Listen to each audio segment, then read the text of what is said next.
Hello indie game fans, welcome to another packed week of new releases where I have shuffled around some games to keep the top 10 interesting, so let's begin with Mortal Rite, a Souls-like roguelite which just confirmed their release date last week, having been on my watchlist even before they launched their Kickstarter, and I'm very curious about this, although do note that it will be an early access release but will launch with 3 characters, 18 enemies, 5 bosses, and a complete game loop, which is important.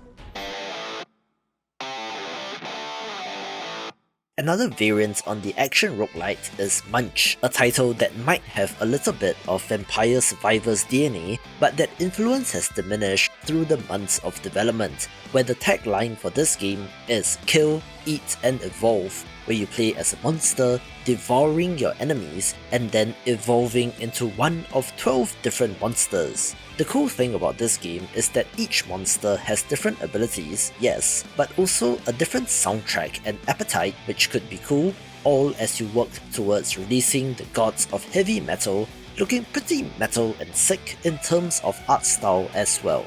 Here's a pretty dope looking Metroidvania title named Last Vanguard, set in a war-ravaged world ruled by an evil tyrant, where I'm assuming your character is fighting against said tyrant and his forces, but to what end I'm not sure, since it isn't stated on their Steam store page. There is certainly some Hollow Knight influence here, especially in the look and even level of zoom on the camera, which was confirmed by the developers in a post on Reddit, with the key differentiator being the range combat focus since our protagonist carries a gun. I like the look of this game, and while a little bit more washed out as compared to other more vibrant looking games, I believe that it is completely intentional and fits in with the war-torn setting they are going for. Of course, there will be Metroidvania style upgrades that allow you to access new areas, and more interestingly, does seem to have some NPC support characters that will fight alongside with you, like a bunny character as well as your own drone,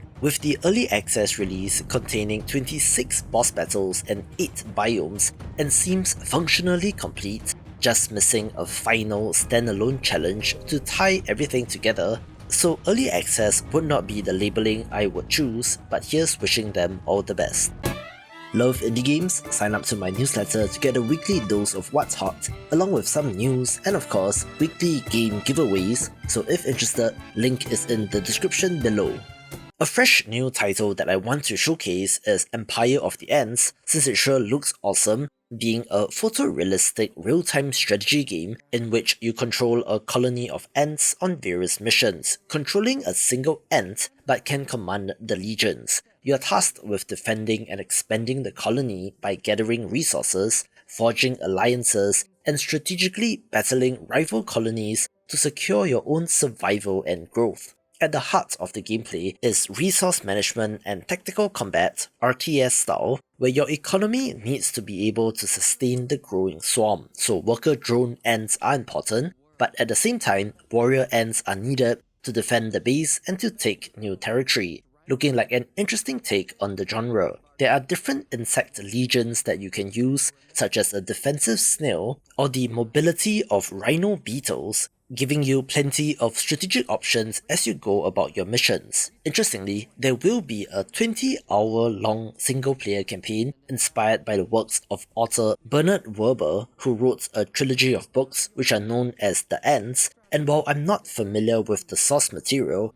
I'm interested to see this in-game. However, if you're more of the competitive multiplayer type, there will be 1v1 ranked matchmaking, as well as free-for-all style matches, also having CPU-controlled enemy factions, so player population might not be as large of a concern as long as the AI is good. But my god, what a visual specimen this game is, so I hope that the mechanics will have enough depth for the genre. A pretty sick looking roguelite tactics title is Lost Eidolons Veil of the Witch, a spin-off of a turn-based tactics title from 2022 named Lost Eidolons, but no prior knowledge is required since this story has the setup of being stranded on a cursed island after a shipwreck. A mysterious witch enlists your help to survive and confront the supernatural entities that inhabit the world, but her true motivations remain an enigma. This, of course, has turn-based, grid-based tactical combat but also a run-based structure with permanent progression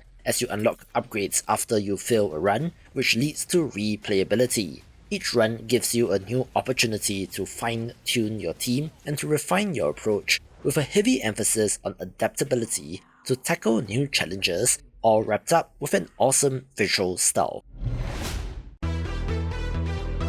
We have seen an uptick in the number of 3D action roguelites after the success of Risk of Rain 2, with another one of these being Atomic Picnic, a game that is set in the wasteland, but not of the sandy browns of your Fallouts and Mad Maxes of the world, but one that does kind of look like Fortnite instead. Interestingly, this has up to 4-player co-op and looks like it was designed with that in mind, although I hope that it has been balanced properly for single player and could be alright, so maybe give this a look. So you want to join the Hopeport Town Guard? Then here's what you need to know. This next title kind of came out of nowhere, but maybe that's because I'm not keeping track of MMOs, in which Brighter Shores is a fantasy MMORPG from designer Andrew Gower, best known for RuneScape, and to me, a layman, this sure does look like RuneScape to me, although it might be different in having more of a grid-based map.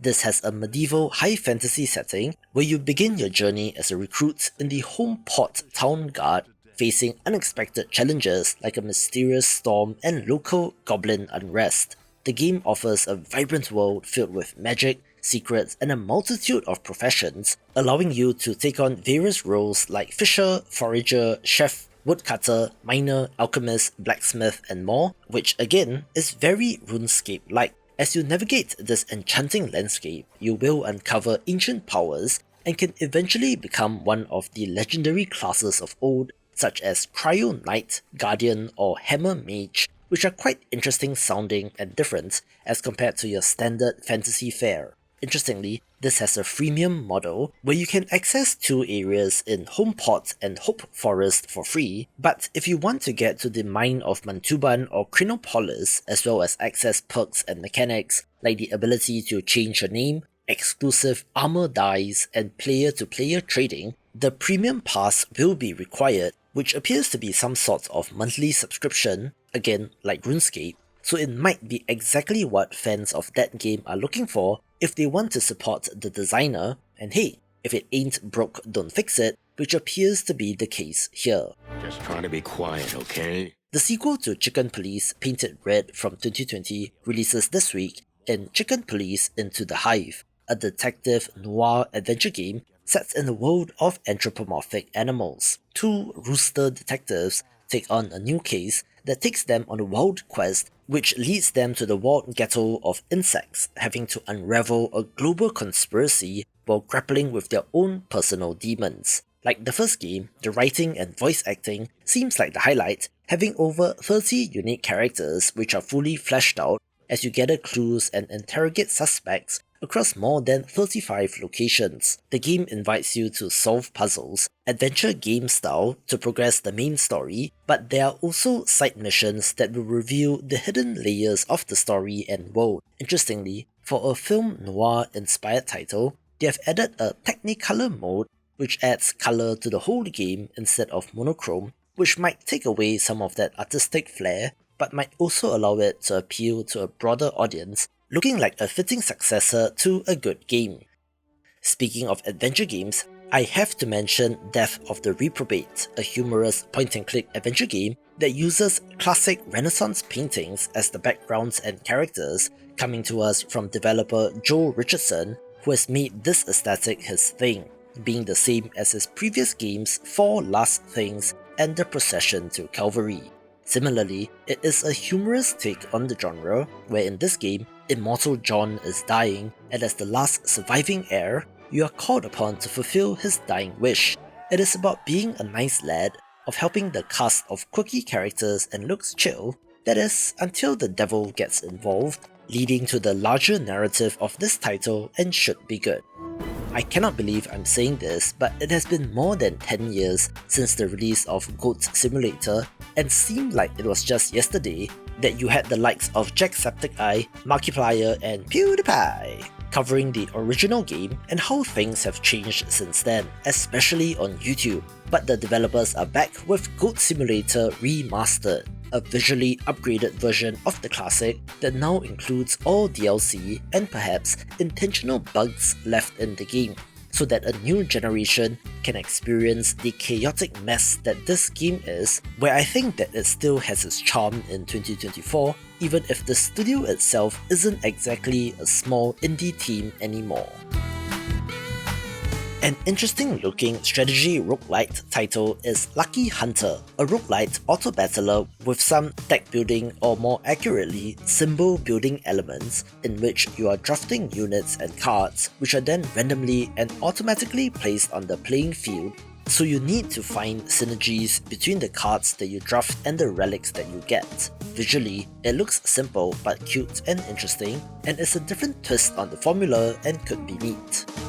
On paper, one of the most anticipated releases of the week is Mirthwood, an expansive open-world RPG in a medieval fantasy world which was delayed out of September into this week and has been in development for a little while. You play as a traveller fleeing a war-torn continent in search of a fresh start, landing here in a land brimming with possibilities and challenges. Here, your choices really matter since you can establish a homestead, grow crops, raise animals, and decorate your home, having seasons as well, which will change the landscape. However, it is not just a farming crafting simulation title, but has more involved action-adventure elements as well, since you can explore the world, venturing into towns, forests, and mysterious landmarks dotted across the map, taking on various missions and finding treasure. As compared to other farming games, this has a more involved combat system in real-time, skill-based battles against dangerous foes like bandits and werewolves, where you need to master mechanics like dodge rolling in order to succeed, not to mention the RPG progression elements as well. This is independent of the farming aspect, so you could choose to wander the world as a lone traveller, for example, so the sandbox does really give you plenty of options to mess around with. According to the developers, the world is fully simulated, and the NPCs feel alive, having their own personalities, motivations, and schedules, where building relationships with them will be key as you make friends, alliances, or even romance certain characters. NPC interactions will grow over time, influencing how they respond to you, also unlocking new quests and special events which should provide plenty of depth to the game. Of course, the crafting system will be central to a game like this, since you can build tools, equipment, and items for your survival needs, and looks very ambitious, so let's see if this lives up to the hype. A game which I covered during the Steam Next Festival is REDLINE CROOKS after the developer reached out, since this is an exhilarating roguelite combat racing game that feels pretty fresh to me. It puts you in the driver's seat as a convict on the run, in which you are smashing through walls and taking on the cops while navigating chaotic tracks designed for maximum destruction. There are 9 unique playable characters, each offering distinct playstyles and upgrades as you experiment with different builds and weapons and skills to attempt to beat the game, with the whole combat while driving thing looking very hectic but fun. An awesome looking action-adventure game with a twist is From Mummies, in which you play as tourists exploring pyramids, but of course run into mummies and other enemies like ghosts and giant sandworms, having to avoid traps, outwit enemies, and solve puzzles in order to run for your life. Interestingly, the quote-unquote combat includes using your camera flash to stun enemies rather than straight up attacking them, so it's kind of a non-violent action-adventure game, which is a refreshing change of pace. There are different playable characters with different special abilities, co-op support for up to 4 players, and interesting looking cutscenes and gorgeous art, and is the hidden gem of the week. Interestingly, we have not 1 but 2 roguelite tower defense games with automation elements this week, the first of which is ShapeHero Factory, where most interestingly, Instead of creating towers or processing minerals into bars and ingots for use in the crafting, you are straight up building the heroes in this, taking the basic villager unit and giving them a spear, or a spear and armor, or a spear and armor and horse to create different units, where the completed units are sent into a portal and out onto the battlefield to fight off waves of enemies. You cannot directly control the units, but can only optimize and build your factory, having roguelite style random upgrades after winning battles to unlock new facilities to create stronger heroes, and just looks awesome.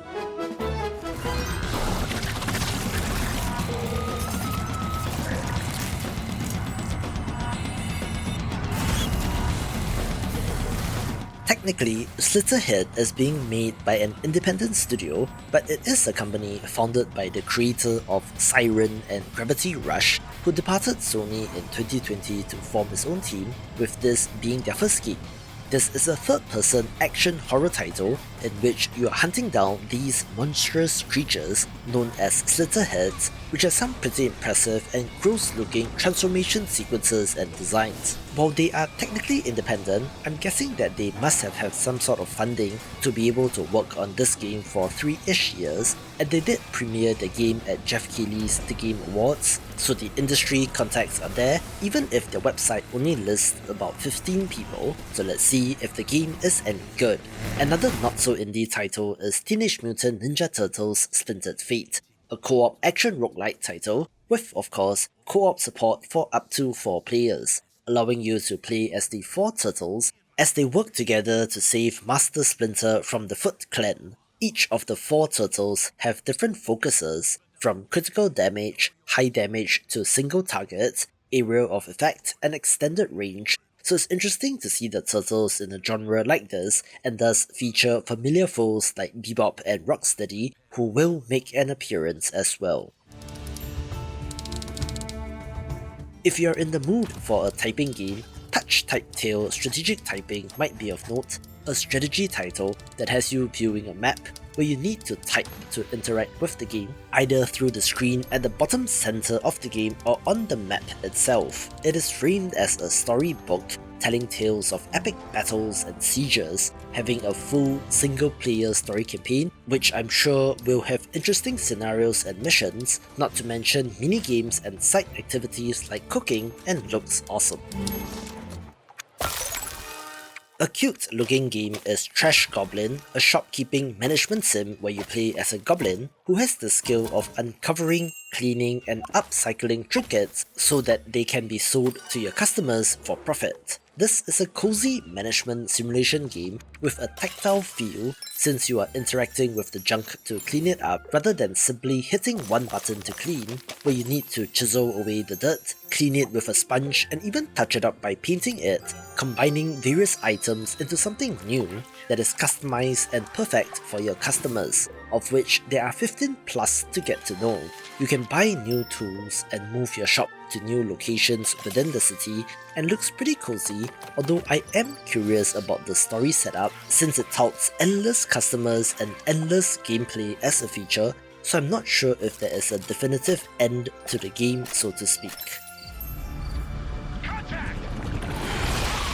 From the developer of Warhammer 40k Gladius comes ZEPHON, a sci-fi post-apocalyptic 4X strategy game where you command survivors in a chaotic future that does have both eldritch horrors and cyberpunk monstrosities, so it is quite the unique setting, where the name of the game is survival. The apocalypse has seen settlements, forests, seas and mountains all completely destroyed, and out of the ruins comes aliens, mutants and military robots alike, posing a threat to your new colony, so you need to fight back, exploring the map and taking on various missions. There is a more involved base building aspect as compared to other 4X titles, where your city is not just one tile on the map, but can grow into a sprawling metropolis where the defense of said city is paramount to your survival. The tactical turn-based strategy combat looks cool and is the highlight, since it has over 50 unique units to use in strategic ways. The game also features 3 separate paths to follow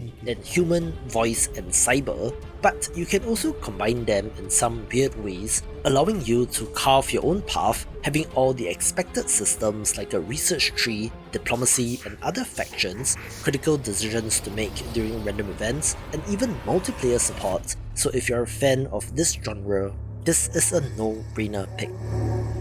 Another tactics title of note is Zero Order Tactics, the self-styled puzzle strategy game where you cannot directly control your troops. Rather, you can manipulate the terrain and battlefield, and does have inspiration from Into the Breach as well, since enemy moves are made known to you so that you can react accordingly. Units move on their own accord, according to their own rules, so flipping the concept of a tactics title by focusing on the map is an interesting idea and could be cool. This one's for indie game developers. The free indie game marketing resources are ready, so sign up via the link in the description below to get it in your mailbox. The chaotic co-op railroad construction game is back with Unreal 2 Back on Track, the sequel to a game from 2020 which features improved voxel art, new mechanics, levels and so much more. You and your friends are frantically trying to build out the train track while the train is moving so that it does not come off the rails, where you need to gather resources from the environment to get the materials you need, as well as to clear a path so that the track can be built, being one of the more fun co-op titles with friends. There are different biomes with their own sets of challenges such as enemies, bosses and environmental hazards, with permanent upgrades for your characters in between play sessions, a terrain conductor map editor so you can create and share levels, and even 8-player versus mode in addition to 4-player co-op, which adds a competitive element, and based on the first game, looks like they have a winning formula. A pretty sick looking city builder title is Thrive Heavy Lies the Crown, one that combines complex city building elements with an RTS into quite the intriguing prospect. You need to manage the kingdom's resources, assign tasks to workers, and build up defenses and infrastructure to support your growing kingdom, where every choice impacts how your subjects see you, and has a moral element to it as well, since you can either lead through compassion or fear. As with most city builders, in addition to the core resource management and construction aspect, additional factors to consider would be diplomacy, trade and military might, but does have a supernatural element in this game as well, such as in the form of mythical creatures. Your kingdom only occupies a small part of the map, so you can send your army to explore and claim territory, laying siege to castles in RTS combat, and can even take on these mythical monsters. But be sure to keep your supply lines healthy, since there is a cost to war measured in human lives, which could cost you in the long run. In addition to a single player experience, this does support 4-player multiplayer as well, although I'm not clear on how that would work, but I'll be curious to find out, and this does look pretty good. We also have the 1.0 release of Tectonica, a first-person factory builder title, which perhaps has the unfortunate luck of existing in the same space as the absolutely massive Satisfactory, but has a different kind of setting, since you need to mine your way out of the depths of an alien planet. This has been chugging along in early access for more than 1 year, and have steadily released great updates, with the whole underground factory thing being an interesting alternative. Of course, there is co-op support, allowing you to build with friends, and of course features the ever-present conveyor belt that is common in this genre. So it is about building and optimizing your factory to more effectively get to the next level of tech so that you can dig faster, and is a great one of these. Hey, what do you know? Another title with conveyor belts is Tower Factory, the other roguelite tower defense factory builder that I was alluding to earlier in the video, having a vibrant color palette and has the potential to be a hit. The game's map comprises of 2 sections, the fixed paths where enemies will spawn and move towards you, as well as more open-ended,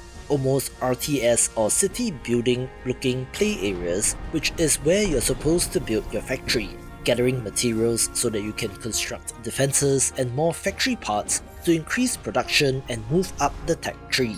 Your goal is to survive the waves of enemies while searching for the enemy castle to destroy it, but if you fail a run, there are meta progression elements in between to keep you going for one more run. Apparently, this is the work of a solo developer, which is extra impressive, and I have a feeling that this will be big, so go check it out.